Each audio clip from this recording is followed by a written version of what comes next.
everyone. I'm Caitlin Miller, and I'm from Miller Flowers here in Greenville, Ohio. We are a greenhouse and garden center. So today, for part 4 of our Two Plant a Garden series, I am interviewing none other than my mom. She is an inspiration to us all when it comes to canning and gardening, and she's actually what got us started here, of course, because it was her inspiration and encouragement over the years is how we are planting today. So I have lots of information to share with you on planting, and maybe you can take away some info and apply it at your home this spring. First question is, how did you get started in gardening? That's really hard to say, Caitlin, because I feel like I've been gardening ever since I was born. Some of my earliest memories were working in Mom and Dad's garden when I was a girl at home. Usually it was weeding or planting or cutting flowers like marigolds and zinnias. I guess Mom planted those because they were so brightly colored, and she would also let me cut some of those to bring inside. And my mom did a lot of food preservation, mainly freezing and pressure canning. And while she never let any of us kids near the canner, we did a lot of things like snapping beans, helping husk corn, and things like that. But mostly I remember weeding. This question is, and maybe a lot of busy mothers would relate to this as well. Mom, as you were raising us and you were taking care of a garden, how did you manage to take care of a garden and raise us 5 children as well? I had some great advice from my mother-in-law. She told me not to worry so much about the way the garden looked, and she was right. I was telling Caitlin earlier that I remember out of 40 years of marriage, 1 year that the garden was weedless, and that's when I hired a young girl to come in and help me out after one of the babies were born, probably. And she weeded that thing perfectly, and every weed went into the wheelbarrow, and she just carted that off. And the garden was beautiful. Looked like a magazine picture. But that was only 1 year out of 40 that I remember my garden looking that way. You just have to let go of some things. And we had a tiller. We gardened with the rows like the traditional way of gardening. And while hubby would run that tiller, a lot of times you children would be out there with us in the evenings, and I really recommend take your kids with you to the garden. Don't try to do this by yourself. After all, you're trying to teach them the skills they need for the future. Another thing, keep it simple. For many years, all I would do would be tomatoes, some corn, sweet corn, green beans, onions, maybe a few radishes and a little bit of lettuce, and sometimes I'd get brave and try some other things, but just keep it simple. Stay to the basics, some of the easier things that you know your family will eat. Another thing you might consider is if you don't have room to grow in a garden plot in the ground, say you don't have a tiller, try some big raised beds or some big pots to grow some things in. You'd be surprised at how much you can get wedged in a nice big pot. And the main thing is don't overwhelm yourself. I know that that's easier said than done, because to this day I still I want to try everything that's in every garden catalog that comes here. So my girls, they can attest to that. So switching gears here, let's talk about canning and like food preservation. So when you first started canning and preserving your own food, what was something that you learned? Well, there were several things I learned, and like I had said earlier, my mom never let us near the canner as kids. So when I got married, it was kind of sink or swim. I had to learn on my own.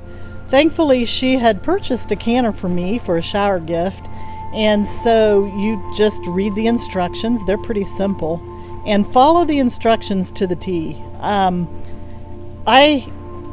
she had purchased me a pressure canner because that's what I was used to and that's what I wanted. I knew I could do a lot more food that way, and that's what I asked for. Number one thing I learned about a pressure canner was you've got to stick with it. You can't just put it on the burner and get it going and then walk away. You need to keep an eye on that pressure gauge all the time. Now, I am currently canning on a glass top stove, and so it tends to be a little more, I don't know whether it just heats quicker or what the deal is, but I really have to keep my eye on that canner, so I'll just sit down at the table.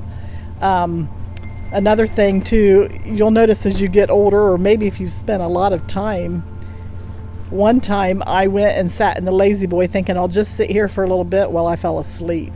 And thank goodness I woke up in time. It would have been pretty scary had I not. So that was probably one of the main things. Follow the instructions too on your canning lids when they come in boxes. For many years I didn't realize that they had even changed the directions on those. My mom always heated water and put her lids in and let them sterilize in the hot water, and sometimes I still do that. But the new instructions say to wash with warm soapy water and then dry them, rinse and dry, and put them on like that. So there's a lot of things. Just don't assume that once you've started doing it one way, that's the way you can continue to do it. They're always changing things on us. So the next question is, if someone was starting to can or preserve food for the first time, how would they get started? Like, what kind of resources or what kind of encouragement would you offer them getting started for the first time?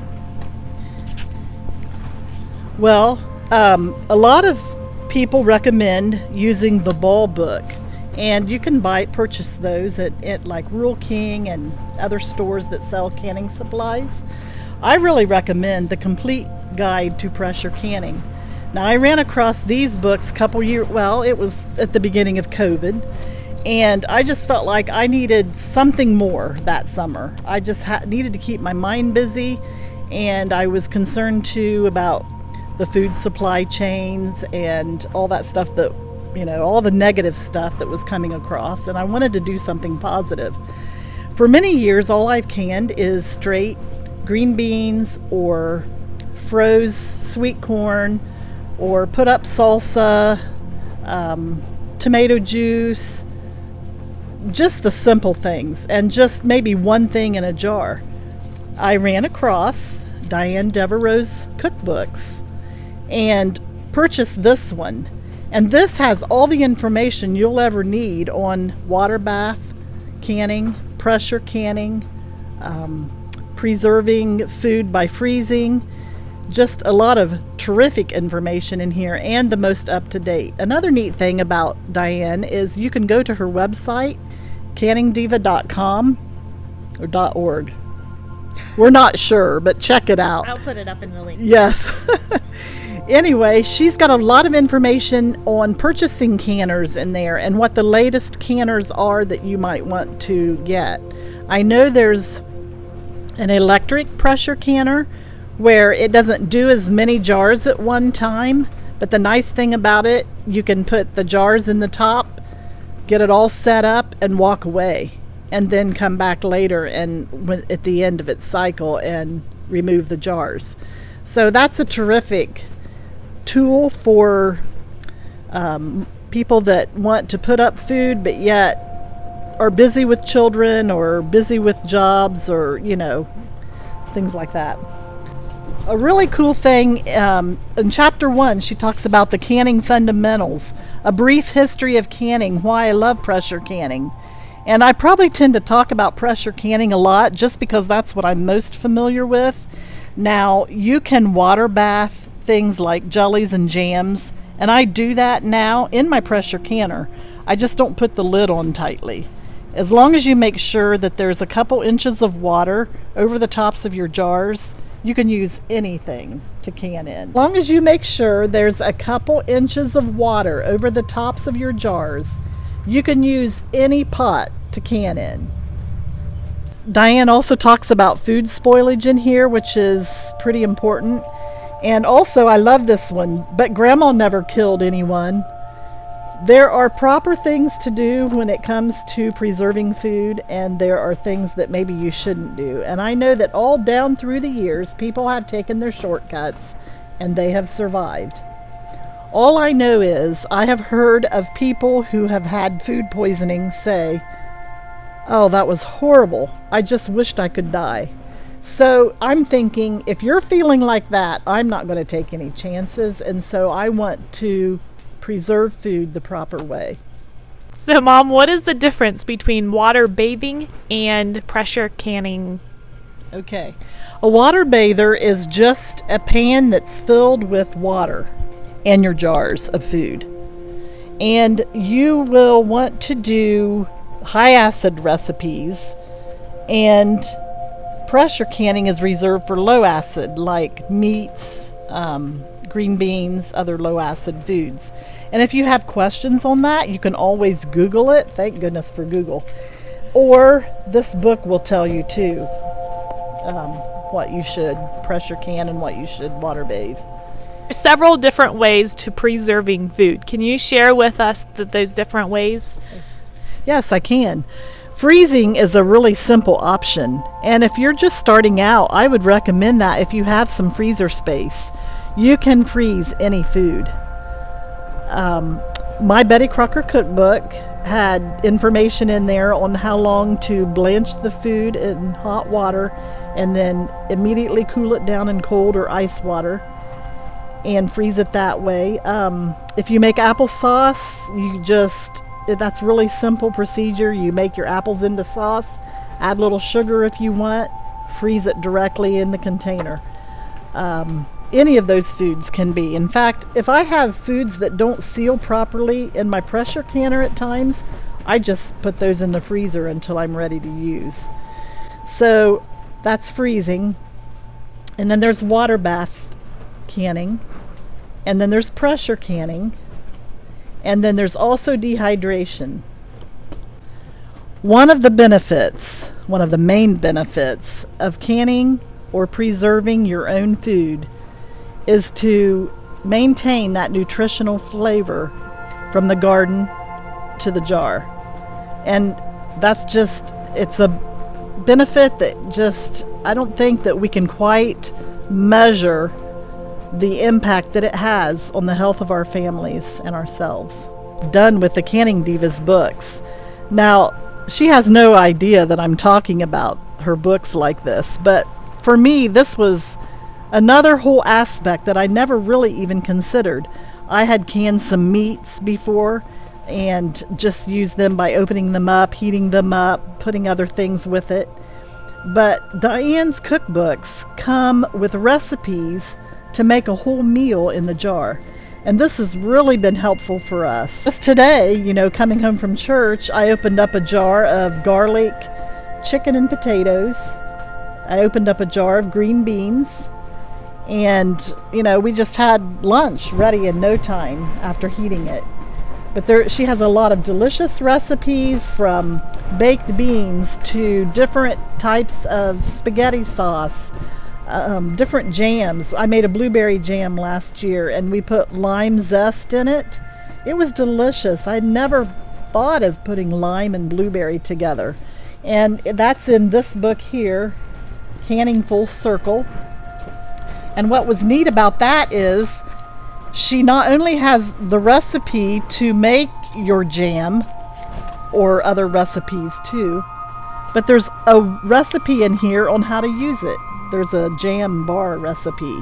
And I noticed throughout this cookbook, she's got other recipes to use the things that you have preserved in these recipes, plus beautiful pictures. If you like books like I do, you're going to love her books. And I might mention this, the Beginner's Guide to Canning has 90 easy recipes, and these are really easy. I canned carrots for the first time, added ginger to them, and they are just a terrific side dish to all the Chinese dishes that Caitlin likes to make so well. And let's see if there's a few others in here that refried bean starter. She has the refried bean starter. You not only can the pinto beans, but you've got the onion and the spices already in there. So when you dump it out of a jar into the pan, all you have to do is mash them up a little bit more, add some cheese to it, sour cream, get those chips ready, and it's just terrific. The garlic chicken and baby potatoes. Ready-made taco fillings. We love Mexican recipes, so anything like that I'm willing to try. And I made blueberry pancake syrup and a corn and pepper relish for the first time, and that was really good on Mexican flavored dishes, or you can use it on eggs. And quite a few jams and jelly and marmalades. And anyway, if you like to try your hand at making different things, these books are a great way to do it. And I purchased them on Amazon, but I think you can get them from the Canning Diva website also. So as the summer progresses and as we start getting more produce coming out of our garden and we start canning, we will be doing a lot more videos in the future, because I know that there's so many new and so many people who are been doing it for a while that canning is something that is very important to them, or preserving their food, and so this information is so important to get out. And so we'll be doing more videos along as we go along. So please subscribe to our channel and like our videos and keep following us for more content on this. So one quick last thing, we are going to do a giveaway. So this book right here, The Complete Guide to Pressure Canning by Diane Devereaux, the Canning Diva, we are going to give that away. So drop your name in the comments, and then we will draw in about a week. Next Sunday, we will draw a name from the comments and send you one of these books. That is our gift to you as you start canning, or maybe you are been canning for years. A gift to you to say, keep doing what you're doing, to preserving that food for your family. I know for me at least, I enjoy going down and getting a can of apple filling and creating an apple crisp. It's so good with ice cream. And so this is definitely something that your family would be very thankful for. So thanks for following us. I'm Caitlin. This is my mom, Sarah, from Miller Flowers. Bye. Bye.